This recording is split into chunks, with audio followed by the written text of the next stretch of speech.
Good morning and welcome.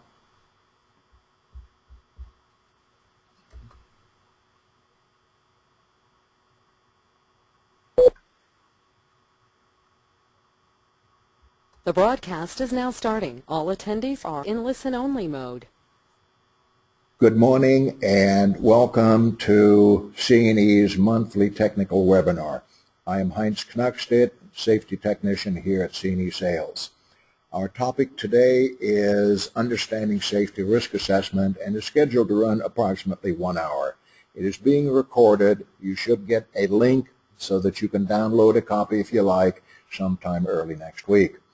I will try to leave some time for general questions, which you can type into your question tile at any time. We'll try to get to those after the presentation.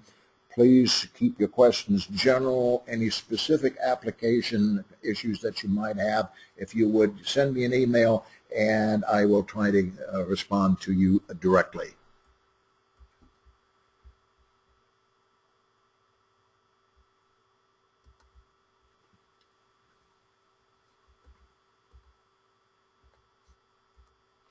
C&E Sales is a solutions for factory automation organization. We're a distributor for sensing, connectivity, safety vision, motion, automation, and controls.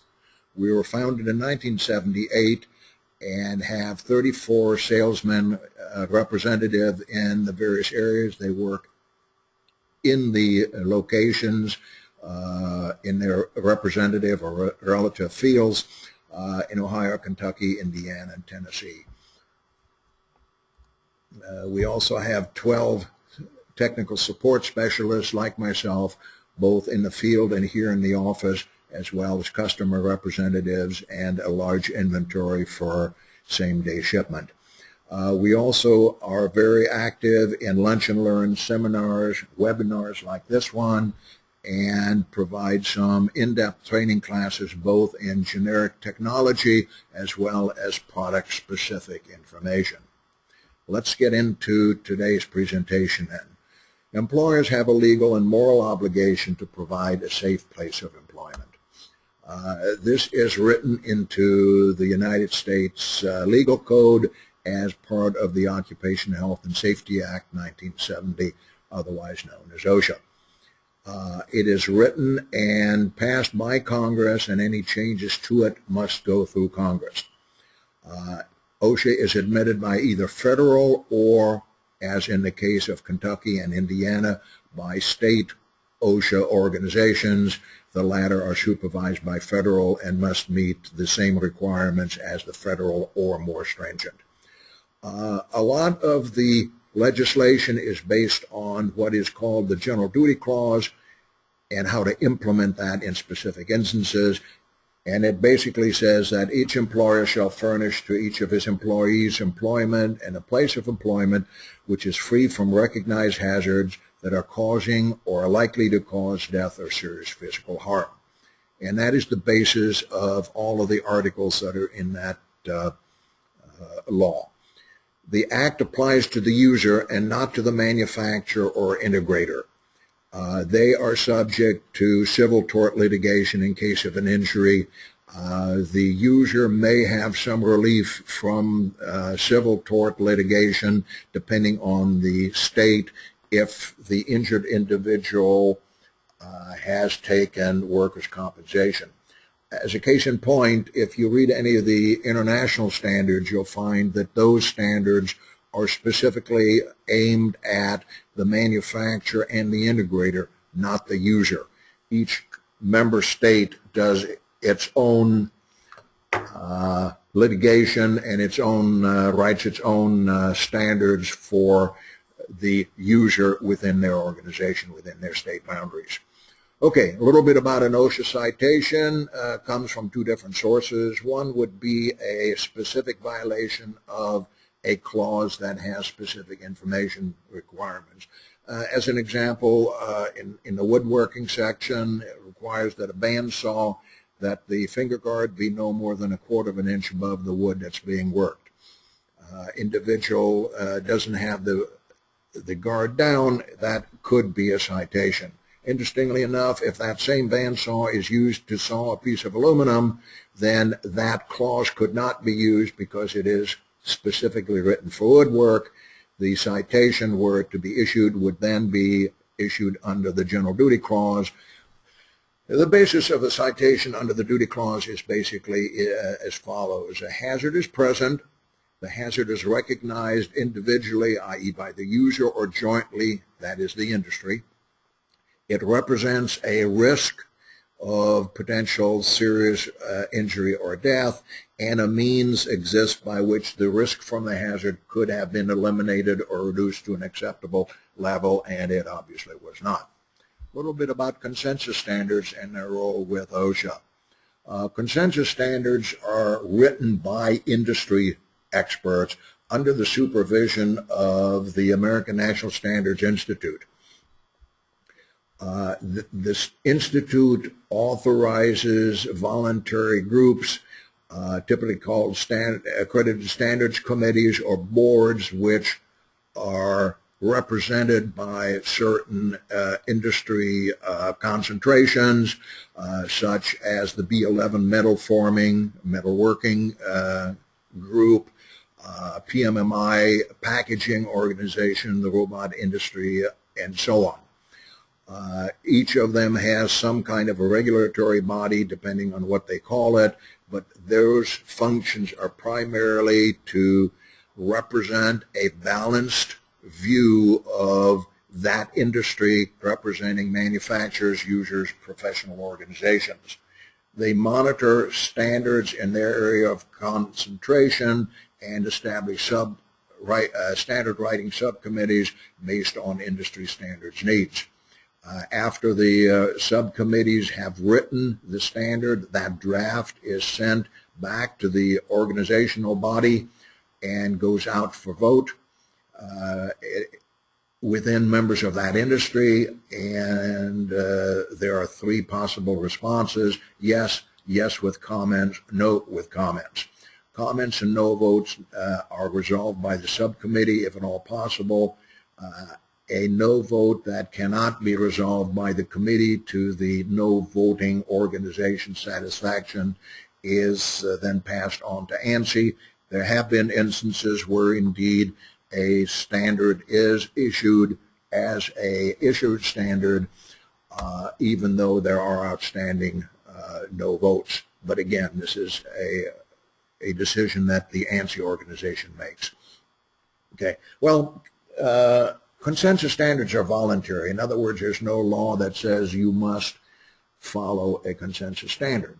However, their role in U.S. safety is that they represent what is currently the best thinking in terms of practices and technology from industry experts in that field, and also provide the evidence of the second and fourth element of proof for the OSHA General Duty Clause citation, i.e.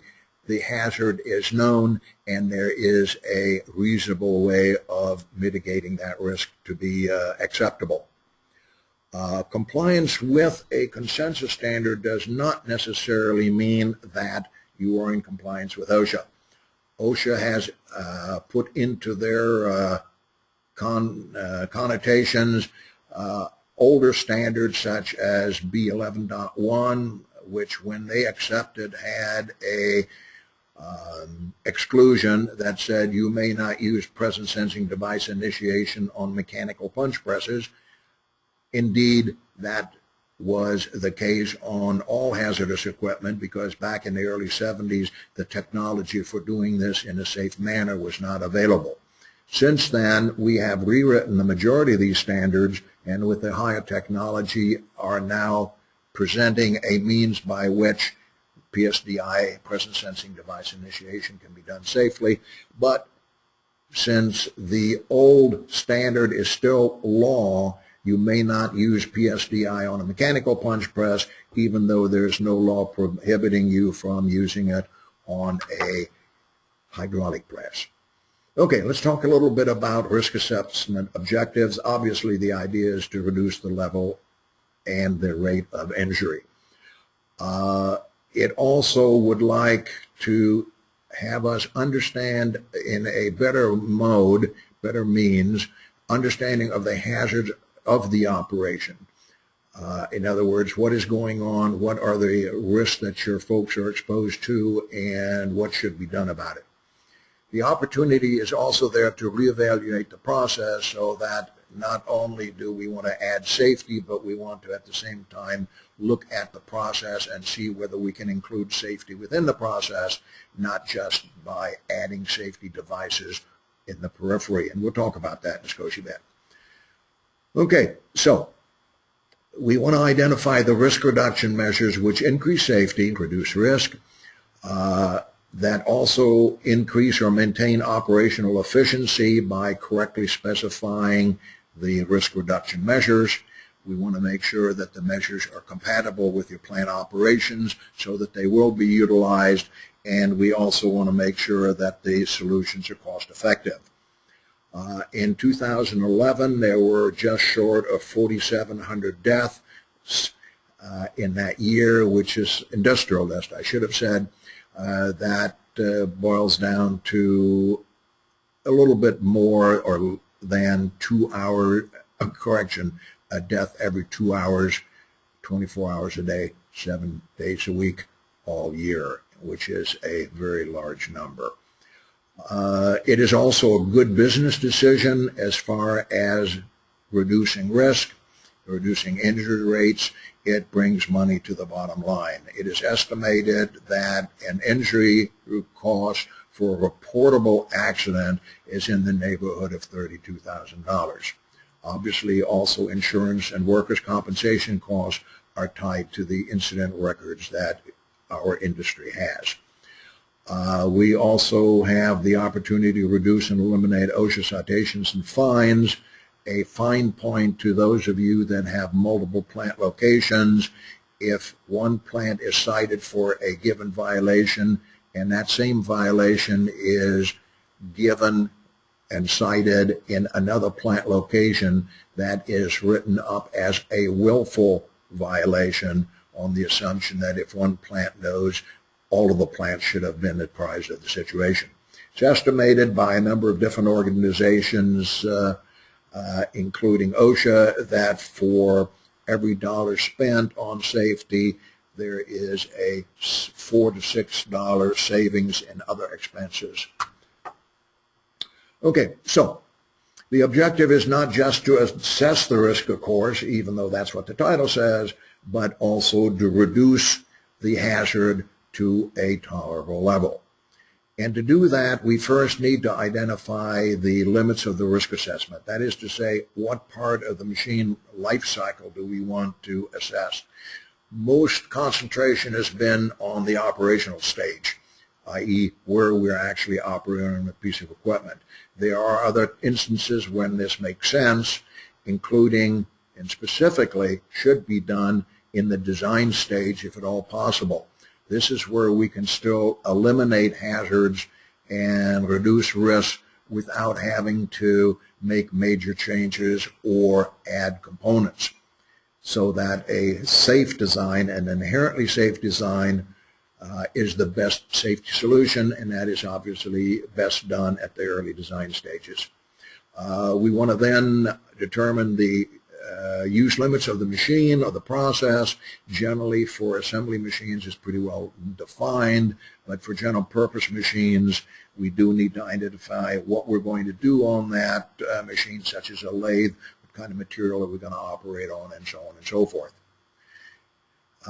Having done that general operation, we now identify one of the various tasks that are done at, on, or near the machine, as well as what activities might be affected by the machine or process when it is in operation.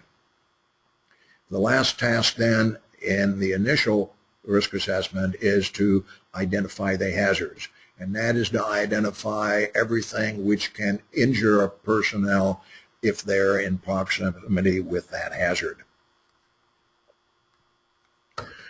Okay, let's get into a little bit finer detail on this. And again, as we said, we identify the life cycle and we identify all of the tasks and the hazard. and we group these together into what is known as the task hazard pair. We evaluate the risk of each pair and decide whether the inherent risk of the machine is acceptable or whether the risk needs to be reduced through some risk reduction measure. We identify what those might be, and after we've selected those, we look back over our shoulder and verify that the proposed reduction measures do indeed meet the requirements and will leave us with acceptable risk. We then develop an implementation plan so that that risk level is achieved. A very important part of this then after the implementation is the validation of the results through safely testing the final installation, emphasis on the term safely, since until after it's validated, we don't know whether the safeguarding methodology that was designed and installed does in fact eliminate the hazard. So we need to scheme safe ways to do that. Then we want to document and track the results. From B11.20, which is a correction, B11.0, safety of machinery and risk assessment, which is a B standard. We talk a little bit about what is acceptable risk, and the primary definition is basically that level of risk which remains after everything that is technologically, functionally, and financially feasible has been done, and additional expenditures of such resources will not result in any significant reduction in risk. So there is typically some level of risk at the end of this process. The question is it acceptable? Okay, to identify and apply risk reduction levels, measures, we have to be careful that we understand both the task and the hazard. There are two different ways in which an organization could amass a risk assessment. One of them is to hire a consultant who provides risk assessments as a deliverable, and that's obviously for a fee. The advantages of doing that is that the consultant is an expert on hazard identification, the safety standards, and there's less disruption and use of plant manpower resources to finish that risk assessment. There are also disadvantages, however. One is that the expert typically doesn't have operational knowledge of the plant itself. He doesn't know how you do things. He's not familiar with the current plant issues, and as a result tends to provide what I call hazard identification and more standard risk reduction solutions, which may not be tailored to the plant operational needs because he's not aware of exactly what your folks do and how they need to do it. It is also difficult to update such a risk assessment after a process or a machine change, again, because you don't know all of the issues that went into it. An alternate way of obtaining a risk assessment is to do the risk assessment with an in-plant team. The advantage of that are multiple. Heightened awareness of the tasks, the risk, and the hazards. In other words, your plant personnel now understand what the tasks and the hazards are and where that risk comes from. The best solution is often a process change, which also increases operational performance, and again, your people are best positioned to do that. Group consensus typically provides the best operational solution. We do a lot of brainstorming, and a group consensus to bring that to a logical conclusion is a very good way of reaching a good solution. Typically, a single individual is not as good at doing that particular process. There's also an increased acceptance on the floor of the risk reduction measures if it was been developed with the use of plant personnel and input. The data that was used for the risk assessment would be available for a machine and processes later on for updates or new machines. And for those of you that are original equipment individuals, this would give you a tactical advantage in being able to provide a good risk assessment to your customers. Indeed, most of the standards now require that a risk assessment be provided, or at least the results of it is, and many of the end users are now putting the requirement for risk assessment as a deliverable as part of the purchase order. Disadvantages: it requires management commitment as well as quite a bit of plant manual resources. We'll talk about that in a little bit. Okay, plant operations have a major impact on the selection and the effectiveness of risk reduction measures. Let's talk about that a little bit in general. I'm going to get on my soapbox for a couple minutes. Please bear with me. I'd like for you to consider a paradigm shift. There's no plant which has not recently had an accident. The issue is that an accident is any unexpected outcome of an event. Quite often that outcome is undesirable. An accident does not necessarily have to result in an injury. A near miss, close call is an accident which did not result in injury, but if repeated through continuous exposure will ultimately result in one, because all of the variables that prevented the actual injury this time may not be present the next time. It is estimated that there are between 7 and 9 close calls, near misses for every injury accident, which says that we missed an opportunity somewhere between 7 and 9 times to prevent that injury by reacting to that close call. Additionally, poor design is most often the root cause for people circumventing safeguarding devices. And this is from the fact that the operators do what I call value analysis. They evaluate the effort to use the risk reduction measure that you've provided against their perception of the risk and the reduction of that risk from using the safeguard. There are 4 major impact areas or factors that control the behavior of individuals with regard to safeguarding measures. One is, as I said, how dangerous is it now, what's my personal risk, and how much is it reduced if I use a safeguard. Then there's habit. I've always done it this way because I like it, it's easy, etc. And I'm typically, I haven't gotten hurt, so I want to keep on doing it this way.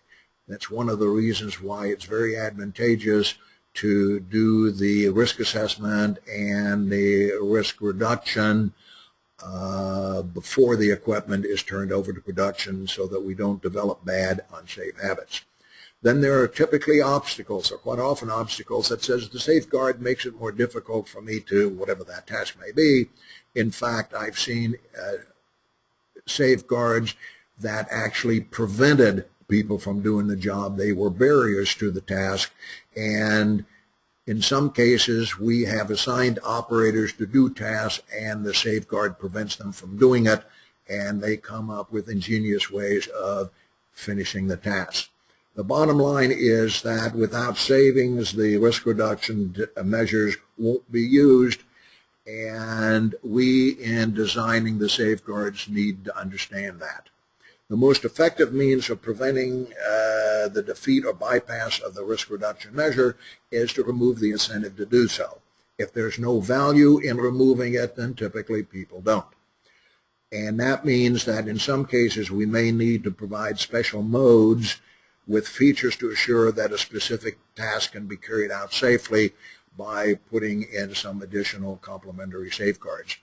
There is a very interesting chart which was provided to us by the Institut für Arbeitsschutz der Deutschen Gesetzlichkeit Unfallversicherung, which is the German equivalent pretty much to our workers' comp. Here in the States it's known as IFA. You may have run across it as in its older title as BGIA. They write quite a number of good articles and white papers on safeguarding standards and so on. Unfortunately, not all of them have been translated from the native German into English, but quite a number of them have. The idea of this particular chart is to identify in the vertical column the various activities that people are asked to perform. In the horizontal across the top, we have the modes of operation in which they might do these tasks. And then in the large horizontal section, we have potential advantages that might be gained by the individual if the safeguarding measure were bypassed. And what this chart suggests we do is that we take a look at some of our more problematic machines, or perhaps even the one that we're designing now, and score each of those activities that are that apply to that machine as either no benefits, minor benefits, or substantial.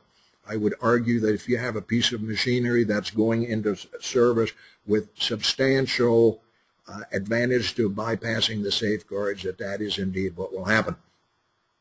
There's another effort that was put in that was published, and that was where they asked individuals, for what activities do you tend to circumvent the safeguarding devices and measures?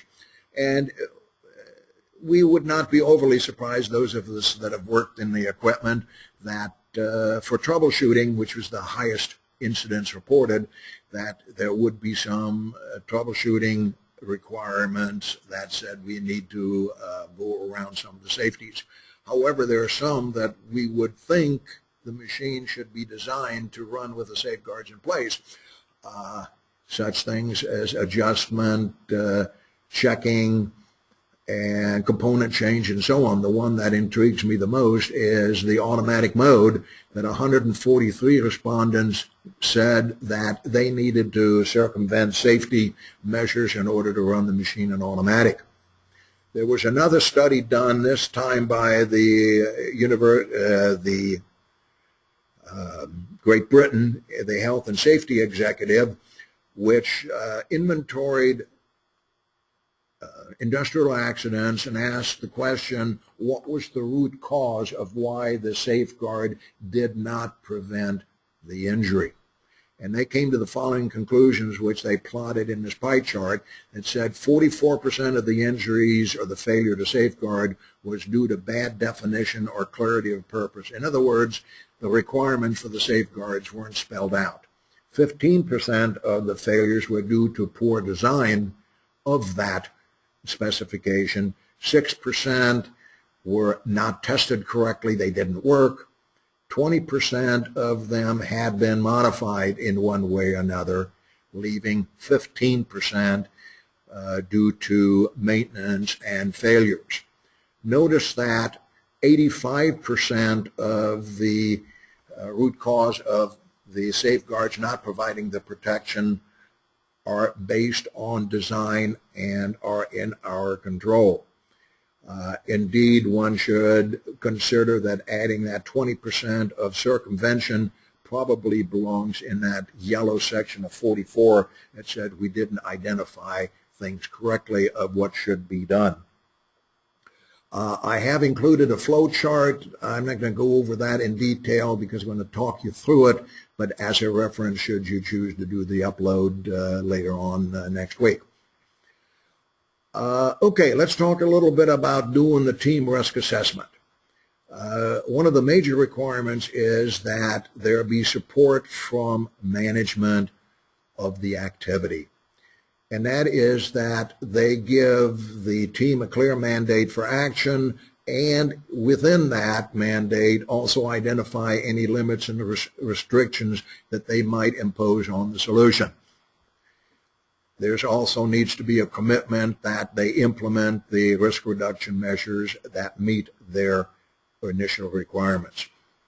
The team has to be a multifunctional team, typically 4 to 8 members. Some people make them a skosh a bit larger. I wouldn't go above 10 or 12 because then there's an awful lot of talking and it takes a lot of time to get consensus. Absolute must is that operators and operations of the machine or process being assessed be included. They're the ones that know how the machine is run and going to run, and also what impact any suggested risk reduction measures might impose on those operations. Other technologies would be maintenance, engineering, QC, HRM, or depending on your organization, who else might be able to contribute. You do need a facilitator because we do a lot of brainstorming in this process, and you need somebody to sort of run that process, make sure everybody contributes, and so on and so forth. It's from these brainstorming ideas that the team together develops the practical solution. What we're going to do now is we're going to look at the individual elements of the risk assessment process, and I'm going to use an imaginary robotic MIG welder to illustrate the process. I purposely put some problems into the machine so that we can discuss it. I'm not absolutely sure that I came up with the best solution, but it's something that we can at least illustrate how the process works. Okay, the first thing to do is identify the tasks. This is operations, manual and automatic, jog, those kind of things, and interventions, especially unscheduled interventions, such things as jams, bad material, incorrect setup, and those kind of things. The unscheduled interventions are typically the high risk and source of injury accidents. There are, relatively speaking, fewer injury accidents in automatic, because there we know exactly what is going to happen, and a good design can pretty well make that safe. Obviously, we also have setup and changeover, movement of materials and finished goods in and out of the machine, troubleshooting process or the machine. Maintenance, remember that the maintenance items, many of those, the safeguarding method there will be the lockout tagout procedure, but we need to review those major activities so that if something has to be done at a height, for example, crown of a punch press, that while we're going to do that lockout tagout, we should assure that as part of the risk assessment that there are tie-offs for the harnesses for individual working up there. And then, of course, the cleaning and foreseeable misuse, those things that people might do in order to make their job a little bit easier, their perception of increasing production, so on and so forth, or just a misuse where somebody does indeed put the wrong material in for a quick job or something like that. We're not talking about sabotage or anything, but the things that people might do for what they perceive to be good reasons. Okay, so what we're going to do now is we're going to list the tasks, and I've identified just a couple of them: changing the tip of the welder, replacing the weld wire, loading the fixture. By the way, I'm old-fashioned. I like to use the flip chart method. That is that as a team, we list on the flip chart all of the tasks as they come to mind, and as we fill up one sheet after the other, we tape those to the walls so that we can see them and refer to them easily. Some folks like the more modern use of an Excel spreadsheet. I liken that to watching a football game through the knothole in a fence. You want to see the whole game, not just bits and pieces of it. Additionally, as the brainstorming session develops, we'll make changes and updates and so on what we have written, and the mind has some nice hooks there as to what were we doing when we made that change and so on, and all of those kind of things get lost in the sanitized printout of a computer. So I'm very much an advocate of using the flip chart. Okay, a couple rules on identifying the hazard, which comes next. In the risk assessment, where we're working on equipment which is already installed, which already has some risk reduction measures in place, we want to mentally remove those because we want to do a risk assessment of the innate machine, not just a validation of what has already been done. If indeed after the risk assessment we find that some of the things that were installed do indeed meet the requirements, obviously we would leave them in place. Another item is, and there's some misdirection, I believe, in a couple of the risk assessment instruments, that talk about using this training, skill, and experience with the process and equipment in the initial risk assessment. This should not be done. Training, skill, experience is what we call a complementary risk reduction measure, which is applied after all of the other risk assessment and risk reduction primary measures have been applied. The idea here, of course, is that if we were to assume that because of the high level of training, an individual working on this machine won't do anything that puts him into harm's way, we could come to the conclusion that this is a safe machine, which would certainly not be the case if I were to operate it. So this is very important that that information and that experience be part of the risk assessment solution and identified what those requirements are in the risk assessment documentation. Obviously, we're looking for hazards such as shear, cut, crush, trip, etc. Entrapment is an important one. A lot of industry accidents occur where people are entrapped and ultimately die of asphyxiation, either because of the bad air or because of a mechanical restriction, and they can't deep breathe, and ultimately that leads to their death. Obviously, trips, slips, and falls. Some of the less obvious ones, my favorite one being gravity. One of those things is very difficult to turn off. And then there's always trapped or residual energy from such things as the charged accumulator in a hydraulic system or the air upstream of a shutoff valve in a pneumatic system. Gravity can be a real surprise if people don't understand, for example, that the hydraulic fluid is holding up a load and someone goes to relieve one of those lines and the fluid escapes and the object falls. We also have the concern about ejected tools and materials due to speed or impact. And then, of course, we have the ergonomic hazards to deal with.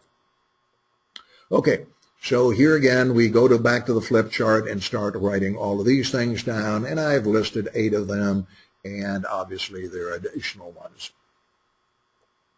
Now, we now go to identifying the hazard and hazardous situation to which they can be exposed for each task, in that we have all of the tasks and all of the hazards, and now we group those together into a pair. And we put those again on flip charts, and here we have, for example, task number 1 with its attendant hazards, and then we'll go into task number 2, which is replacing the weld wire. Note that some of the hazards will in fact repeat time and time again.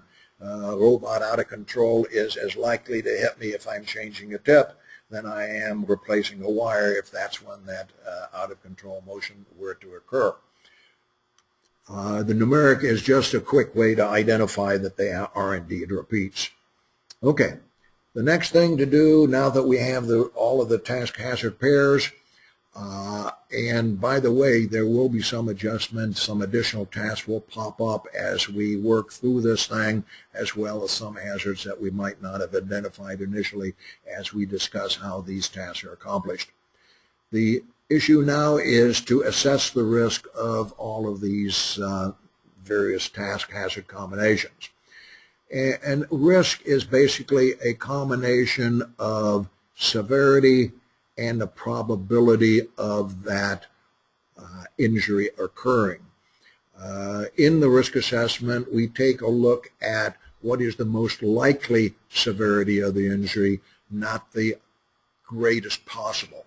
What is the most likely outcome of exposure to this hazard while performing this task? The probability of occurrence of that harm is based on 3 variables typically. The frequency of exposure, how often is an individual there, the ability to avoid the injury, in other words, there's slow motion, there's obvious that the accident is about to occur, And then there's the probability of whether the hazardous situation will indeed be there. In some applications, it is not always omnipresent. There are many tools and standards which are available to do the risk assessment and to relate the risk task hazard pair to a level of risk. We'll talk about a couple of them briefly. This again is from B11.0. They show 4 severities of harm: catastrophic, serious, moderate, minor, with some short description of what belongs into which category. And then they have 4 levels of probability of harm: very likely, likely, unlikely, and remote, and again with a functional description. Notice that those 4 probabilities are built from what we showed before: the frequency, duration, the extent of the exposure, the probability of the hazard being there during the exposure, and the ability to avoid. They then map that out into a graph here, or a table, which says that if the probability of occurrence is very likely and the severity of harm is serious, then we have a high level of risk. So each of the combinations of probability and severity are graded high, medium, low, and negligible. For each of these levels of risk, the standard then also identifies a requirement for the level of risk reduction from highest to lowest, and they do have some examples of what might be appropriate. We have here another means of doing this. This came out of is modified from an international standard. They have 4 levels of severity of harm and 5 levels each of frequency and probability of occurrence, and 3 probability of avoidance. And each of these is given a numerical value. And then some numerical process is performed, such as multiplying the severity points with the sum of the FR, PR, and the AV. Now, those of us that are engineers say, oh, good, now we've got numeric values to work with. Now we finally get some accuracy into this. Do not be misled. The same assumptions that we made when we said slight, severe is in these numbers. It's just that we have a number way of controlling it rather than a color or a verbal description. The same assumptions are in the verbiage that are now in the numbers. So there's no implication or implied accuracy, just a way to do the categorization of which group this particular combination belongs. The next one is what we are currently writing into a technical report for the new robot standard risk assessment that would accompany that robotic standard. We have 3 levels of injury severity and 2 each of exposure and avoidance. You notice we have some levels of identification of what description would fall into what category. We then have what you might call "you are here" graph that says track through this maze your level of severity, exposure, and avoidance. And let's say we had an S2, an E2, and an A1. That would say we have a medium level of risk. If, however, it was not likely that I could avoid the injury, then I would have an A1. I would fall down into a high level of risk. There are also computer programs that are available. This is one which, in fact, is based on the robotic standard, or that's one of the variables, one of the methodologies that's in that particular program. They have a large canned library of injuries and tasks that you can choose from, as well as they do some of the stratification for you. It is still up to you to assign the severity, exposure, and avoidance. My only concern about using a canned program like this is that it still needs to be done in a group. and that we not fall into the plug-in and grind activity where we just go through mindlessly going through all of the topics. I like to see this kind of instrument used as a check after we do the brainstorming sessions that I've described previously. Okay, going back to the model that we've talked about, we have now identified the risk level of all the various tasks that we had written down here. Obviously, there are many more. And in this group, we were not very lucky. We have only one low and no negligible. The other ones are medium and high, which means we're going to have to do some level of risk reduction. Again, a warning at the bottom is to remember that many of these tasks that we might encounter when we get to the maintenance section would be the primary safeguard, would be lockout, tagout, and we're talking about other things that provide risks that lockout, tagout does not address. If the current risk level is acceptable, we look at what else we might do by doing some original or some additional minor warnings, warning signs, or instructions, but we don't do anything else in terms of reducing the risk. If the current risk is not acceptable, then we must come up with a risk reduction measure which will achieve the acceptable risk. The question obviously, of course, is what level or what effort is that? And for that we have an instrument which is used both in the consensus standards and in OSHA called the risk reduction hierarchy. And that is basically a list in order of preference of how we may reduce the risk of a given task hazard pair. Elimination by redesign and substitution is what we talked about earlier. Again, if there's a hole in the sidewalk, we don't want to be putting up signs and fences. We want to fill the hole and eliminate the hazard rather than trying to manage the risk that that hazard provides. It's also a possibility of reduction of the risk, not elimination totally, but reduction through redesign substitution.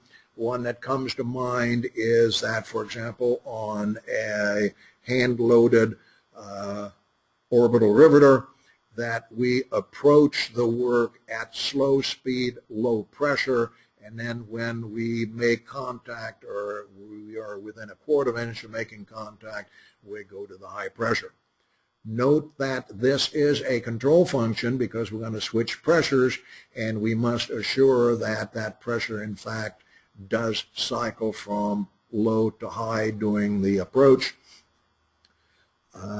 And that's done by monitoring the pressure in our control system.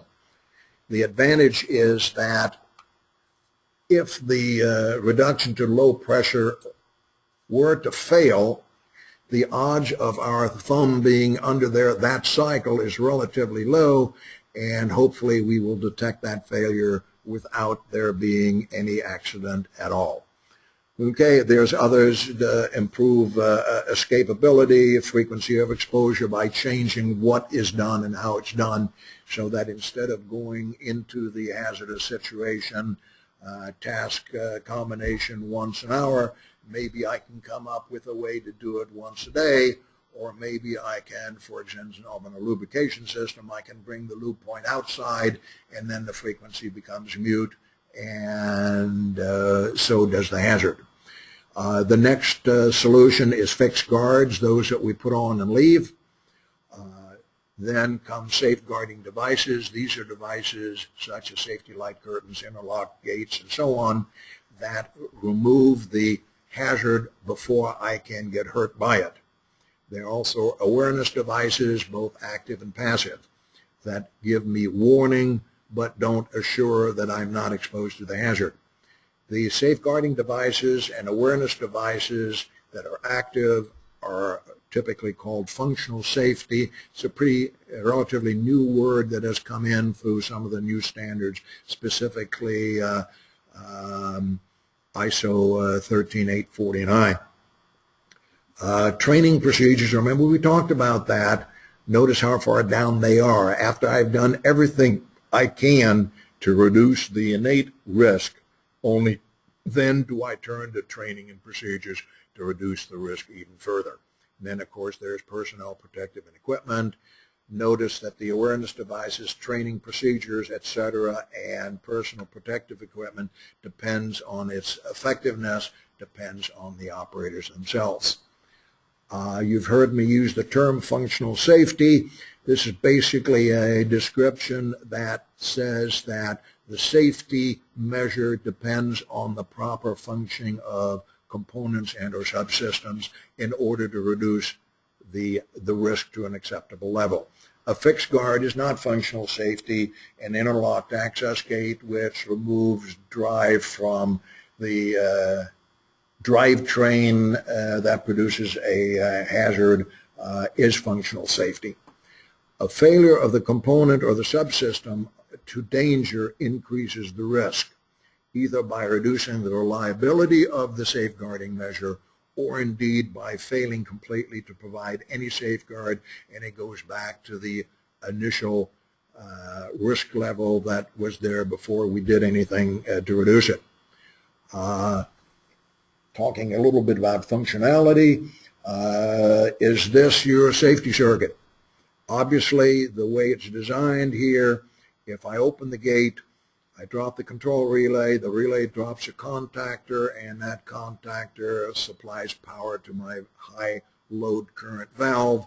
That valve, being de-energized, stops the hazardous motion.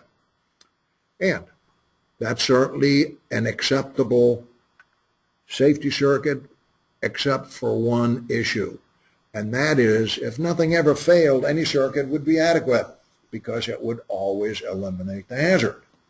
But then we all know that reality says that hope is not a safety strategy. In other words, we know that if we use the equipment long enough, eventually something is going to fail. And if the risk is high, we need to assure that that failure does not lead to an injury accident. All of these things could happen to us, and I'm sure those of you that do design could come up with a couple more. But as you can see, there's a lot of things that can go wrong, any one of which could prevent that valve from dropping, or indeed failure of the valve to shift, and the motion, the hazardous motion, is not eliminated. Okay, let's talk a little bit about functional safety. As I've alluded to before, the higher the level of risk, the more robust the functional safety control circuit must be in order to manage the danger. There are only three logical results of a failure to danger of a safety function. And that is detection of that failure, a safe shutdown of the hazard, and a resultant circuit repair, which is obviously the most desirable. A close call or near miss, hopefully that's reported and the circuit fixed, or indeed an injury accident. There are really no other things that can occur. So, in order for functional safety to perform per the top line, we need to understand how it should be designed and what level of failure might be acceptable depending on the level of risk that it is trying to mitigate. What we've done now is we've made proposals to solution for all of the task hazard pairs that we've talked about, and made entries into there. By the way, although I didn't show it, if part of our risk reduction measures were training, this is where we would identify the major key points that need to be covered in the training, and hopefully there would be a reference to a training scheme or a training class on how that would be done. Again, the reminder about lockout tagout for maintenance type tasks. Okay, now, question always arises, how do I correlate the design of my functional safety circuit with the risk level? I've said that the higher the risk, the more robust the safety circuit has to be. Well, how do I know how robust it needs to be? What needs to be done? Some risk assessment tools actually have a mapping technique to convert the level of risk to an appropriate performance level of the functional safety circuit. I'll show you a couple of those. Additionally, most machine guard standards, which talk about circuit design and how to reduce risk, have some type of a tool which uses variables similar to those that we use in risk assessment to help identify what that performance should be. These are often mislabeled also as risk assessment. That is not a risk assessment. That is a codification of what the performance level of the safeguarding system should be. In the old standards, we had in the American world and the U.S. standards, we have control reliable, which is a verbal description of how the safety function should work.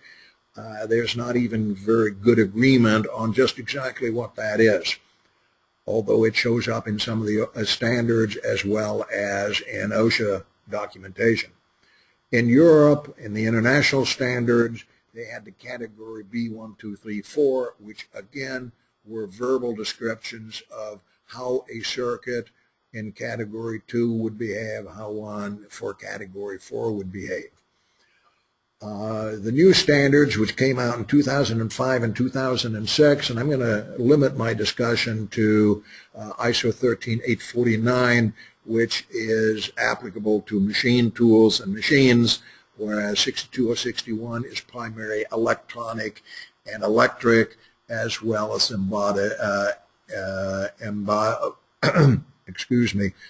embedded safety functions that are software related. So we'll talk about 13849.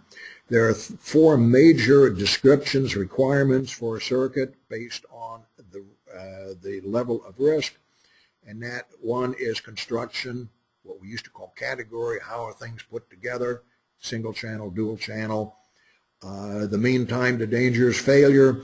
Notice there that sub D, components can fail, and that failure can lead to the loss of the safety function or not. For example, a contactor failing to pull in typically is not a failure to danger unless you're doing some pumps for submarines or emergency air evacuation, whereas failure to drop out, failure to stop the mechanical indexing or motion is most typically the failure to danger that you and I encounter. The next item is rate of failure discovery, and that is of all the failures that we showed in that first diagram, how many of those can I detect and lead to a safe conclusion? The last one is limits on common cause failures. That is making sure that the design is such that multiple components will not fail due to the same input, such as temperature, humidity, mounting structure failure, and so on. I'm going back to this chart now, which is part of 13849, but I've also superimposed the old 954-1 on it that says that if I have a severe injury, high exposure, but an ability to avoid, which remember got us into the medium in the other instrument, would have brought me to a category 3. In the old system, it brings me to a performance level D in 13849. A quick word about the numbers on the side. The statistical approach to predicting how well a circuit is going to behave is to look at the mean time to failure. The mean time to failure is that time at which, if I run a piece of equipment to the mean time to dangerous failure, 63% probability that there would be a failure to danger. The numbers here are the reciprocal of that time in hours.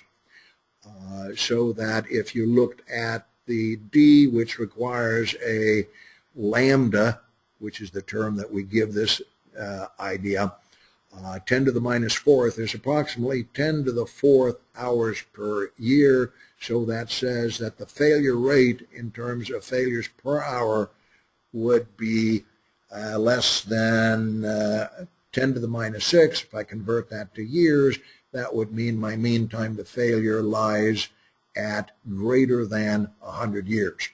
Again, remembering that that's not the first failure, but when 63% of the failures would have occurred.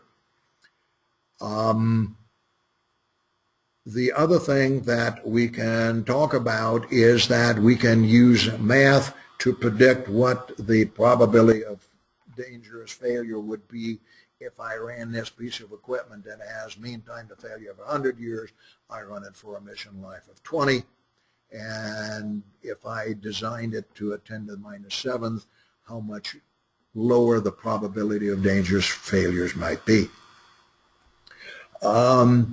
In the robotics technical report, we have mapped the high, low, medium to 13849 performance level. A word of warning, this is for robots. The robot standards, both international and here in the States, agreed that the majority or the typical robot does not have a risk level which is the highest level, which would be a PLE, so it is not identified as our highest. The assumption is that the risk level rises only to the performance level requirement of D. So you don't want to use this one in other applications where it's reasonable that the risk level goes even higher. This is the same chart we looked at before, except I've added the PL levels under those for those colors. Again, that's one that I've worked on with some other folks. It's a little bit more conservative than something that you might see in other areas. Okay, now we do the validation, the verification, and that is perform the risk reduction measures and reevaluate as to what the risk level is now. And if it is now acceptable, we've met the requirement. If it is still not acceptable, that means, of course, we need to do additional things. If the risk reduction was done by controls means, we need to verify that the design that ultimately is released does, in fact, meet the statistical and the design requirements of that level of risk that we identified.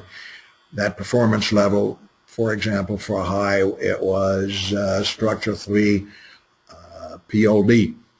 I know that doesn't make a whole lot of sense to those of you that have not worked with 13849. It is something that we do have some seminars on if there's interest out there. Obviously, we also want to make sure that the safety function meets the description needs and the operational requirement as well as the human needs. One thing to remember is that anytime I add some piece of hardware or some solution, it might also bring in additional risks. And this is just a reminder to make sure that as we do that, we look to see whether any additional risks have been added. In this particular example, we've changed process only 3 times. Everything else was functional safety. Those are the 3 yellow. Notice in the 1.3 that I suggested a controlled cooling system to reduce the temperature to a more acceptable level, which also has a performance level. And the performance level of my cooling and monitoring system has to be that of what would be adequate for a medium hazard, because if that system fails, my risk would go back up to that higher level. The other 2 were process changes where, for example, instead of climbing up a set of steps with guards, we said, well, why don't we just park the robot head low so you can get the spool on. Similarly, we've gone to heavier spools, but say on a pallet, that reduces both the exposure and my need to lift. That's the good news. The bad news is I've now introduced truck traffic, and I need to make sure that that does not provide an unacceptable risk to, for example, a pedestrian aisle in the neighborhood, or indeed to the operator who's got his back to the aisle.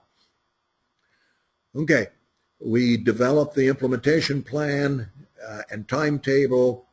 and also develop the validation plan for safety function, which contains, again, the reminder about it having to be a safe test procedure, as well as making sure that the performance is correct. And to do that, each one of the safety functions should have a verbal description of just exactly what is supposed to happen. In other words, when you open the gate, the equipment stops, everything drops out of auto, and two contactors drive because this is a two-channel system. Okay, so we're just about done here.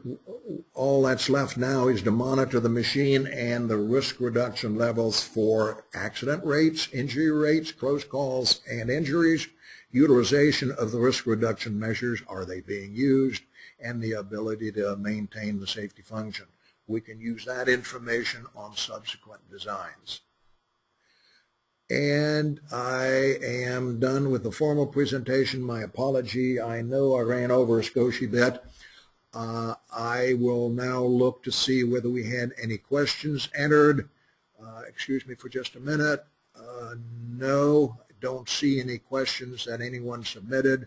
So I will assume that I have confused you to the point that there were no questions that you could articulate. Again, if you have any specific issues, feel free to send me an email. You see the email there, or indeed you can call me at the office.